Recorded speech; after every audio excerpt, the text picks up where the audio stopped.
નમસ્કાર, હું છું જલ્પા ક્ષત્રિય અને આપ જોઈ રહ્યા છો કે ન્યૂઝ।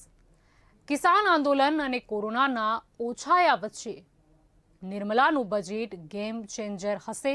પ્રશ્નાર્થ। વડાપ્રધાન મોદીએ 2020ના 4 મિની બજેટ અને 20 લાખ કરોડના આત્મનિર્ભર પેકેજ સાથે સોમવારે રજૂ થનારા બજેટને સાતત્યપૂર્ણ લેખાવ્યું છે। ત્યારે આર્થિક સકડામણ વચ્ચે નિર્મલા સીતારામન કરવેરામાં રાહત, આરોગ્ય, ઇન્ફ્રાસ્ટ્રક્ચર, શિક્ષણ અને સંરક્ષણમાં વધુ રકમની ફાળવણી કરવા આઉટ ઓફ બોક્સ થિંકિંગનો કિમિયો અજમાવવામાં સફળ થશે? પ્રશ્નાર્થ। એ સવાલ અત્યારે સૌ કોઈના મનમાં ઘુમરાઈ રહ્યો છે। સોમવારે કેન્દ્રીય નાણામંત્રી નિર્મલા સીતારામન 2021નું બજેટ રજૂ કરશે। ત્યારે પ્રશ્ન એ જ છે કે આ બજેટ કેવું હશે? પ્રવર્તમાન કિસાન આંદોલન અને કોરોના મહામારીના ઓછાયા વચ્ચે સામાન્ય નાગરિકથી માંડીને ઉદ્યોગપતિઓ સૌ કોઈને મોટી આશા આ બજેટ સાથે જોડાયેલી છે। ભાજપના પ્રવક્તાઓ આવનારું બજેટ ગેમ ચેન્જર હશે તેવો દાવો કરી રહ્યા છે, બલકે અતિશયોક્તિ ઉમેરીને કહી રહ્યા છે કે 100 વર્ષમાં ન જોવા મળ્યું હોય તેવું અભૂતપૂર્વ બજેટ નિર્મલાજી પેશ કરશે તો સામા પક્ષે વડાપ્રધાન નરેન્દ્ર મોદીએ બજેટ સત્રની શરૂઆત વખતે રાષ્ટ્રપતિના પ્રારંભિક પ્રવચનનો બહિષ્કાર કરતા 19 રાજકીય પક્ષોના સંદર્ભમાં બજેટ અંગે સંકેત આપતા કહ્યું હતું કે કોરોનાની મહામારી મધ્યે 2020ની સાલમાં મે મહિનામાં 20 લાખ કરોડના આત્મનિર્ભર પેકેજ સાથે ગત વર્ષમાં સરકારે 4 મિની બજેટ આપ્યા છે। ત્યારે આવનારું બજેટ એ ચારેયની સાથે તાલમેલ મિલાવતું હશે। આ વિધાનનું અર્થઘટન શું કરવું એ અંગે અનેક તર્ક વિતર્ક ચાલી રહ્યા છે। અલબત્ત બજેટ એક એવી મહાજાળ છે જેના વિશે અનુમાનોના પેચ ચાલ્યા જ કરે છે, પરંતુ આખરે તો નીવડે વખાણ જેવી જ સ્થિતિ હોય છે। અર્થશાસ્ત્રીઓ એવું માને છે કે નિર્મલા સીતારામનને બજેટના 2 છેડા ભેગા કરવામાં ખાસી તકલીફ પડે એમ છે। આ વર્ષે જીડીપીનો ગ્રોથ -7.5% છે, ત્યારે વી-શેપ રિકવરી અને 11% જીડીપી ગ્રોથ અંગેના દાવાઓ વચ્ચે આવક અને જાવકના તંતુમેળ સી રીતે બેસશે? સરકાર સામે શોર્ટ ટર્મ અને લોંગ ટર્મ એવા કેવા પડકારો છે? કયા ક્ષેત્રમાં સૌથી વધુ ખર્ચા થશે? આ બધાનું આકલન ખૂબ જ જરૂરી છે। પ્રવર્તમાન સંજોગોમાં દેશનો જીડીપી જો ખરેખર ડબલ ડિજિટમાં પહોંચાડવો હોય તો ઇન્ફ્રાસ્ટ્રક્ચર અને રિયલ એસ્ટેટ આ બંને ક્ષેત્રને ઉત્તેજન આપવું પડશે, કારણ કે રોજગારીની દ્રષ્ટિએ નવી તકો સર્જવામાં આ ક્ષેત્રોનું મહત્તમ યોગદાન છે।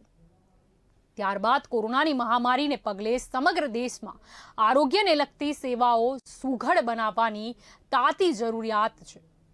એ સંજોગોમાં આરોગ્ય ક્ષેત્રે વધુ ફાળવણીની અપેક્ષા પણ સહેજ બલકે સ્વાભાવિક જ છે, પરંતુ સામે પક્ષે બિહાર ચૂંટણીમાં થયેલી જાહેરાત અનુસાર જો સરકાર તમામ નાગરિકોને મફતમાં વેક્સિનેશન આપવાનો ભગીરથ પ્રયાસ કરશે તો 135 કરોડની જનતા પૈકી 50%ને પણ જો સરકારી ખર્ચે રસી અપાય તો કમસે કમ 50 થી 60 હજાર કરોડનો ખર્ચ નિશ્ચિત મનાય છે।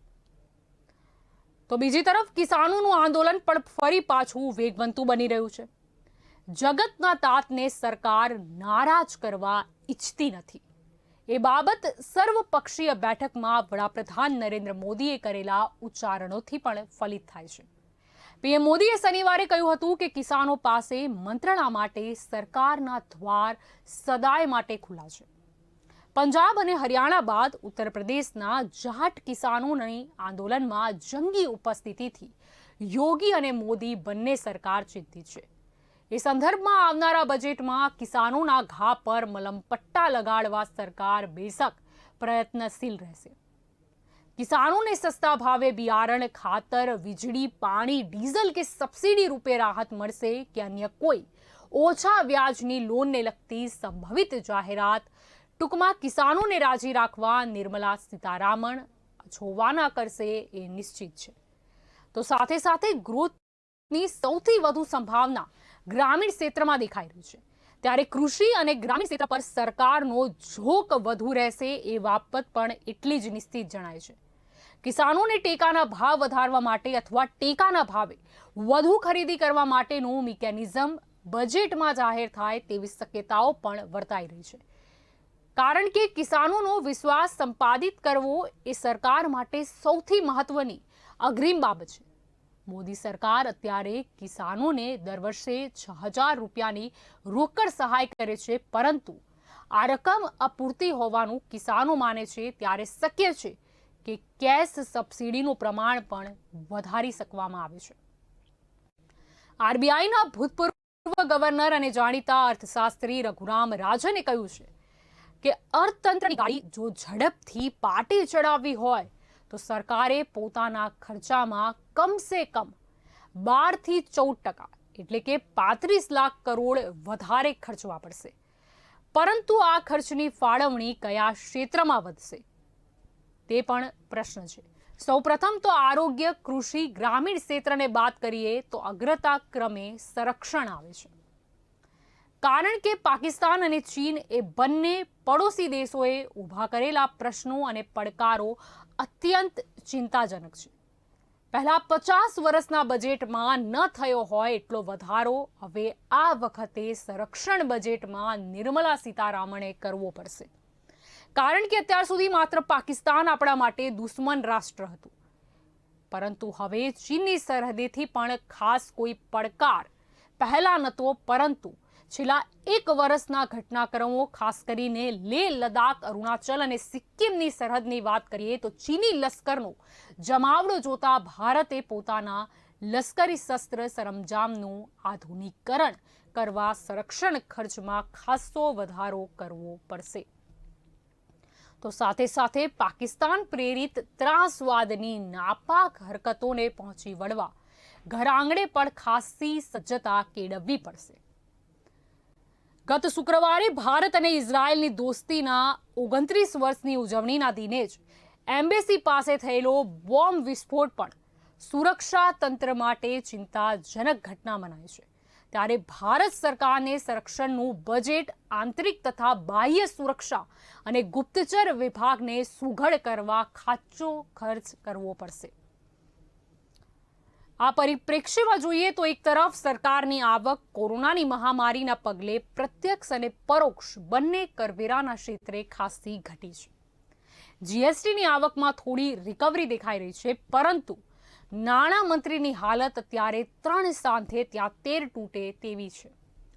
ભારતીય સરકારી બેંકોમાં નોન પરફોર્મિંગ એસેટ્સ અને બેડ લોન્સનું પ્રમાણ પણ ખાસું વધી ગયું છે. જો ભારત સરકાર $1.2 ટ્રિલિયન ઇન્વેસ્ટમેન્ટ ઇન્ફ્રાસ્ટ્રક્ચર ક્ષેત્રે કરવા ઈચ્છતી હોય તો એ લક્ષ્યાંકને સિદ્ધ કરવા માટે બેન્કિંગ ક્ષેત્રની હાલત સુધારવાની તાતી જરૂરિયાત છે. બીજી તરફ છેલ્લા 4 વર્ષથી સરકાર ડિસઇન્વેસ્ટમેન્ટ અને પ્રાઇવેટાઇઝેશનના માધ્યમથી કમસે કમ $40 બિલિયન ઊભા કરવાનું વિચારે છે, પરંતુ એક યા બીજા કારણોસર આ ક્ષેત્રે અમલીકરણ થતું નથી. આ વર્ષે સરકાર માટે કડકીનો માહોલ છે. ત્યારે લાઈફ ઇન્સ્યોરન્સ કોર્પોરેશન જેવી નફો કરતી જાહેર ક્ષેત્રની કંપની ઉપરાંત ઉર્જા, માઇનિંગ અને બેન્કિંગ ક્ષેત્રે ખાનગીકરણનો પવન ફૂંકાય તો નવાઈ પામવા જેવું નથી. કારણ કે પ્રવર્તમાન સંજોગોમાં આવક વધારવા સરકાર હવે નવા કરવેરા નાખવાની સ્થિતિમાં નથી, તો બીજી તરફ સામાન્ય પ્રજાને રાહત આપવા માટે ઝાઝી રકમ પણ બચતી નથી. જો સરકારે ઇન્ફ્રાસ્ટ્રક્ચર, રિયલ એસ્ટેટ, આરોગ્ય, શિક્ષણ, સંરક્ષણ, કૃષિ અને ગ્રામીણ ક્ષેત્રનો ઝોક વધારવો પડે તેમ હોય તો ઉદ્યોગોના ફાળે શું આવશે? અર્થશાસ્ત્રીઓનો એક વર્ગ માને છે કે આવનારા 3 મહિનામાં વ્યાપકપણે બેરોજગારી અને છટણીનું પ્રમાણ વધશે. સરકાર સામે એક બાજુ સૌથી મોટો પડકાર રોજગારીની નવી તકો સર્જવાનો છે.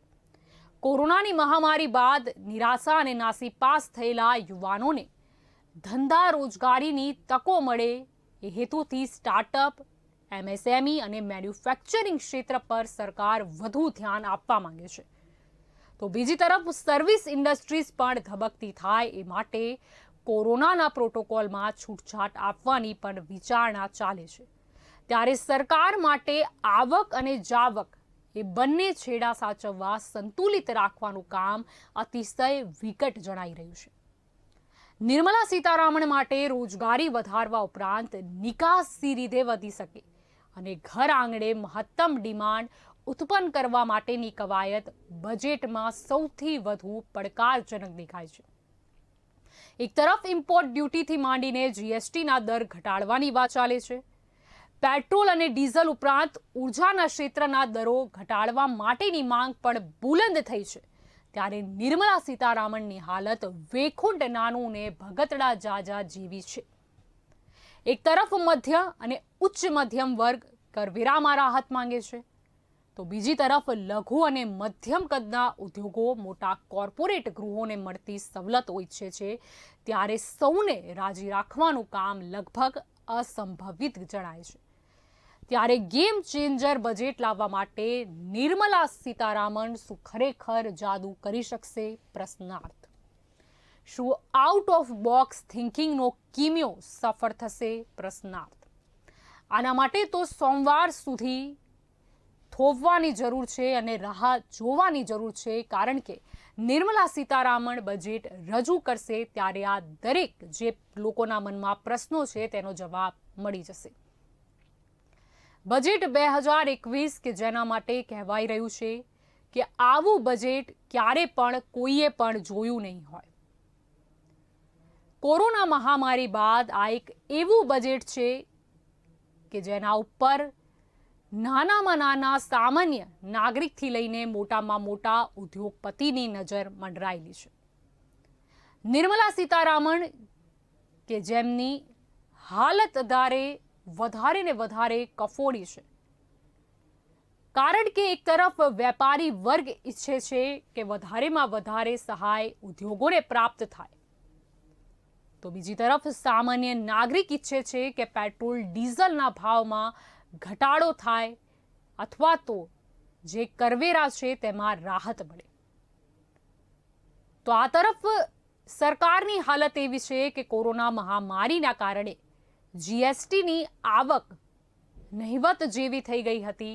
જ્યારે સરકારની એટલી આવક નથી થઈ, ત્યારે હવે જ્યારે સૌ કોઈની નજર મંડરાયેલી છે કે સરકાર બજેટમાં કઈ જાહેરાત કરે છે, એટલે કે જાવક કેટલી છે, તો આ આવક અને જાવકનું માટે સંતુલન જાળવવું એ નિર્મલા સીતારામન માટે સૌથી મોટો પ્રશ્ન છે. દેશના અર્થતંત્રની વાત તો મહત્વની જ છે, પરંતુ સૌથી પહેલા દેશના સંરક્ષણની વાત પણ આવે છે. સૌથી મોટો પડકાર એ જ છે કે પહેલા તો આપણે ફક્ત ને ફક્ત પાકિસ્તાનને દુશ્મની રાષ્ટ્ર તરીકે જોતા હતા. અવારનવાર પાકિસ્તાન તરફની જે સરહદ છે ત્યાંથી હુમલા કરવામાં આવતા હતા, જેથી ત્યાં શસ્ત્ર સરંજામ વધારે ગોઠવવાની જરૂર હતી. પરંતુ છેલ્લા 1 વર્ષની જો વાત કરીએ તો ચીનની જે નાપાક હરકતો વધી છે તેને જોતા અને ભારતની જે સરહદ છે તેની પાસે ચીની સૈનિકોનો જે જમાવડો છે તે જોતા હવે સંરક્ષણ ક્ષેત્રે વધુ બજેટ આપવાની જરૂરિયાત ઊભી થઈ છે. કારણ કે આધુનિક શસ્ત્ર સરંજામ વસાવવા એ ભારત દેશની રક્ષા માટે અત્યારે સૌથી વધારે મહત્વનું છે. આ તો દેશની સુરક્ષાની વાત થઈ. આ સિવાય જો વાત કરીએ તો અત્યારે જે કિસાન આંદોલન ચાલુ રહ્યું છે, એટલે કે સામાન્ય લોકોને વાત કરતા જો વાત કરીએ ફક્ત ને ફક્ત કિસાનોની કે ગ્રામીણ ક્ષેત્રની જો વાત કરીએ તો ત્યાં આજે થોડી ઘણી નારાજગી ચાલી રહી છે. તે દૂર કરવા માટે આ બજેટમાં કિસાનો માટે કોઈ સહાયની જાહેરાત થાય અને અત્યારે જે કેશ સરકાર દ્વારા જે સહાય આપવામાં આવે છે 6000 રૂપિયા, તે પણ કદાચ વધે તેવી આશા અત્યારે દેખાઈ રહી છે. તે ઉપરાંત ગ્રામીણ ક્ષેત્રનો વિકાસ થાય તે મુદ્દે પણ મહત્વની જાહેરાતો થઈ શકે છે, કારણ કે ગ્રામીણ ક્ષેત્રે જે ક્યાંક ને ક્યાંક અમુક રાજ્યોમાં સરકાર વિરુદ્ધ જે આંદોલન જોવા મળી રહ્યું છે અથવા તો નારાજગી જોવા મળી રહી છે તેને ધ્યાને લેતા આ બજેટમાં ગ્રામીણ ક્ષેત્ર અને કિસાનો માટે મોટી જાહેરાત થવાની શક્યતા છે। બીજી તરફ સરકાર માટે અત્યારે પ્રશ્ન એ પણ છે કે કોરોના મહામારીના સમયમાં સરકારને 4 મિની બજેટ રજૂ કરવા પડ્યા હતા, સહાય પેકેજની જાહેરાત કરવી પડી હતી। વડાપ્રધાન નરેન્દ્ર મોદી પહેલા જ અણસાર આપી ચૂક્યા છે કે જે સહાય પેકેજ મહામારી સમયે જે મિની બજેટ લાગુ કરવામાં આવ્યા હતા એની સિરીઝમાં જ આ બજેટ 2021 હશે। એટલે કે હવે એવું પણ દેખાઈ રહ્યું છે કે આ વખતે આરોગ્ય ક્ષેત્રની જો વાત કરીએ, આત્મનિર્ભર જે શબ્દ આપવામાં આવ્યો છે ત્યારે વેક્સિન અને અમુક મેડિકલ ઇક્વિપમેન્ટની બાબતમાં જ્યારે ભારત તે બાબતે આત્મનિર્ભર બન્યું છે અને અત્યારે પણ કોરોના મહામારી ગઈ નથી, ત્યારે આરોગ્ય ક્ષેત્ર માટે પણ મોટી સહાય થઈ શકે છે। કેટલીક ખાસ જોગવાઈ પણ કરવામાં આવી શકે છે। સંરક્ષણની વાત થઈ, આરોગ્યની વાત થઈ, કિસાનોની વાત થઈ, ગ્રામીણ ક્ષેત્રની પણ વાત થઈ। તે સિવાય જો એજ્યુકેશનની વાત કરીએ, શૈક્ષણિક, તો અમુક જે શૈક્ષણિક સંસ્થાઓ કે જે કોરોના મહામારીના કારણે બંધ થઈ ગઈ છે અથવા તેમને નુકસાન વેઠવું પડ્યું છે, અને જો સરકારી સંસ્થાઓની વાત કરીએ તો તેમની હાલત પણ કફોડી બની છે, ત્યારે તે માટે પણ સરકાર યોગ્ય પગલાં લે તેવી પણ માંગ બુલંદ થઈ છે। એટલે કે શૈક્ષણિક ક્ષેત્ર માટે પણ કદાચ કોઈ ખાસ જાહેરાત કરવામાં આવી શકે છે। કોરોના મહામારી કે જે એક આપત્તિ હતી તેને અવસરમાં બદલવાની વાત તો કરવામાં આવી હતી। આપણે વેક્સિન શોધવામાં પણ સફળ રહ્યા હતા અને કોરોનાને જાકારો આપવા માટે, કોરોનાને પરાસ્ત કરવા માટે પણ સરકારે આરોગ્યલક્ષી ઘણા બધા નિર્ણયો લીધા, તેના અમલીકરણ પણ કર્યા। પરંતુ હવે પ્રશ્ન છે કે કઈ રીતે અર્થતંત્રને ફરીથી ઊભું કરવાનું છે। બેન્કિંગ ક્ષેત્રની વાત કરીએ તો આ કોરોના મહામારીના કારણે કે જ્યારે લોકોના રોજગાર ધંધા બંધ થઈ ગયા હતા અથવા તો ધીમા પડી ગયા હતા, ત્યારે બેન્કિંગમાં જો બેન્કિંગ ક્ષેત્રની વાત કરીએ તો નોન પરફોર્મિંગ એસેટ્સ અથવા તો બેડ લોન્સ એટલે કે લોનની ભરપાઈ થઈ નથી, જેથી બેંકનું જે ઉધાર છે, જે નાણું છે તે ક્યાંક ને ક્યાંક અટવાયું છે। એટલે કે જો નિર્મલા સીતારામન માટે મોટો પ્રશ્ન એ પણ છે કે બેન્કિંગ ક્ષેત્રને લગતા શું નિર્ણય લેવામાં આવે છે। એક તરફ સામાન્ય જનતા કે જેમની પાસે આ સમયગાળામાં રૂપિયા ન હતા, એટલે કે કેશ લિક્વિડિટીનો અભાવ હતો, અને બીજી તરફ બેંક કે જે એમની સાયકલ હતી તેમાં ક્યાંક ને ક્યાંક આ મહામારી અને લોકોની જે આર્થિક સ્થિતિ બગડી તેના લીધે બેન્કિંગ જે સિસ્ટમ છે તેના પર પણ સૌથી મોટી અસર પડી છે। આ સિવાય આત્મનિર્ભરની જો વાત કરીએ તો આત્મનિર્ભર અને ભારત માટે મેક ઇન ઇન્ડિયા જે સ્ટ્રેટેજી છે તેના પર સરકાર કામ કરી રહી છે। ત્યારે એવી પણ આશા બંધાયેલી છે કે કદાચ નવા ઉદ્યોગોને પ્રોત્સાહન મળે, નવા સ્ટાર્ટઅપ કે નાના કે મધ્યમ વર્ગના જે બિઝનેસ છે તેને સરકાર દ્વારા કોઈ ખાસ સહાય આપવામાં આવે અથવા તો ખાસ એવી કોઈ જોગવાઈ કરવામાં આવે। ભારત દેશને મેન્યુફેક્ચરિંગ ક્ષેત્ર માટે આત્મનિર્ભર બનાવવાની વાત ચાલી રહી છે, ત્યારે જો ઉદ્યોગોને સહાય મળે છે તો રોજગારીની પણ તકો ઊભી થાય તેવી શક્યતા છે। પરંતુ અમુક અર્થશાસ્ત્રીઓનું એવું પણ કહેવું છે કે આગામી 3 મહિનાની જો વાત કરીએ તો તેમાં છટણીનું પ્રમાણ વધી શકે છે, એટલે કે બેરોજગારોની સંખ્યામાં વધારો થઈ શકે છે। એટલે કે આગામી જે 3 મહિના છે તે પણ સરકાર માટે પડકારરૂપ હશે કે નવયુવાનો છે કે જે નોકરીની શોધમાં પહેલીવાર નીકળશે તે લોકોને પણ રોજગારી મળે છે કે કેમ એ પણ તેમના માટે એક પ્રશ્ન હશે। બજેટ 2021 કે જે ખૂબ જ મહત્વપૂર્ણ રાખે છે, ખાસ કરીને આ વખતે જે કોરોના મહામારીમાં સરકારને કે સામાન્ય જનતાને કે કોઈ ઉદ્યોગપતિને જે લોસ થયો છે તેની ભરપાઈ કે તેની આશાનું જે કિરણ છે તે ફક્ત ને ફક્ત બજેટ 2021 છે।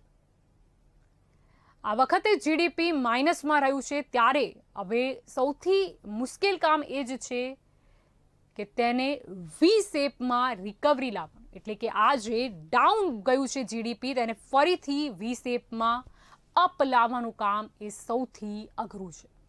આના માટે ફક્ત ને ફક્ત યોગ્ય સ્ટ્રેટેજી બનાવવાની જરૂર છે. સરકાર દ્વારા કોરોના મહામારીના સમયમાં ઘણી બધી સહાયની જાહેરાત કરવામાં આવી હતી, પરંતુ હવે જ્યારે બીજા ઘણા ક્ષેત્રો છે કે જેમાં પણ, જેમ કે સંરક્ષણની વાત કરીએ, કે ઉદ્યોગોની ફરીથી આત્મનિર્ભર પેકેજની વાત કરીએ, કે મેક ઇન ઇન્ડિયાની વાત કરીએ, આ બધી વસ્તુઓ માટે નાણાં કઈ રીતે તે મુજબ તેનું ડિસ્ટ્રીબ્યુશન કરવામાં આવે છે તે મહત્વપૂર્ણ છે. ક્ષેત્રો તો ઘણા બધા છે કે જ્યાં જરૂરિયાત છે કે અર્થતંત્રને ઊભું કરવા માટે ત્યાં યોગ્ય સહાય આપવી જ પડશે. પરંતુ બજેટ 2021માં સૌથી મોટો પ્રશ્ન એ છે કે કયા ક્ષેત્રને સૌથી વધારે સહાય મળે છે. અને સરકાર માટે પણ એ મહત્વનું છે કે તે જ્યારે તેની આવક, જો એક વર્ષની વાત કરીએ તો ત્યારે આવક કરતાં જાવક વધારે હતી, ત્યારે હવે જે વધેલા નાણાં છે તેનું ડિસ્ટ્રીબ્યુશન કઈ રીતે કરવામાં આવે છે. બજેટ 2021માં આજે આપણે આ મુદ્દો લીધો એટલા માટે કારણ કે બજેટ 2021 કે જેના ઘણી લોકોની આશાઓ જોડાયેલી છે, પરંતુ કિસાનો માટેની વાત કરીએ, ગ્રામીણ ક્ષેત્રની વાત કરીએ, નાના મોટા ઉદ્યોગોની વાત કરીએ, આરોગ્યની વાત કરીએ, શિક્ષણની વાત કરીએ, કે પછી સંરક્ષણની વાત કરીએ, ઉદ્યોગપતિઓની વાત કરીએ, કે આત્મનિર્ભરની વાત કરીએ, પરંતુ સરકાર માટે આ દરેક ક્ષેત્ર પોતપોતાની રીતે જ મહત્વ ધરાવતા રાખે છે. એટલે કે નિર્મલા સીતારામન માટે આ એક કડવા ચઢાણ પણ કહી શકાય અને એક કપરી પરિસ્થિતિ પણ કરી શકાય કે આ બજેટ 2021માં કયા ક્ષેત્રને કેટલી સહાય આપવામાં આવે છે, તેનો નિર્ણય શું લેવામાં આવે છે, શું સ્ટ્રેટેજી હશે અને એનું ઇમ્પ્લિમેન્ટેશન જે છે તે કઈ રીતે થશે અને તેની લોંગ ટર્મ ઇફેક્ટ શું આવશે. તો બજેટ 2021માં અત્યારે બસ આટલું જ. વધુ સમાચાર માટે આપ જોડાયેલા રહો કે ન્યૂઝ સાથે. નમસ્કાર.